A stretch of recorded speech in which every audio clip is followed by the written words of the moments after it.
الحمد لله النهارده فوز معنوي النادي الاهلي بالفوز على القطن 4-0. طبعا كلنا عارفين ان مصير صعود النادي الاهلي مش بايده، بايد صن داونز طبعا.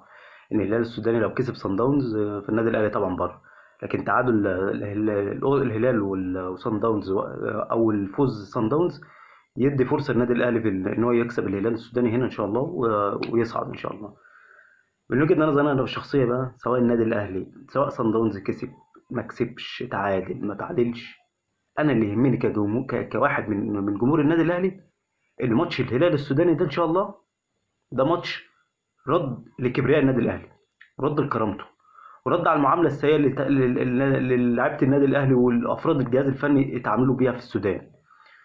ده ماتش بجد صراحه ربنا، انا واحد من الناس انا، ورد على اداره الهلال السوداني اللي عايشه في عالم موازي، ان فاكره النادي ان هي ند بالند بالنادي الاهلي. طبعا الكلام ده مش ده صحيح طبعا.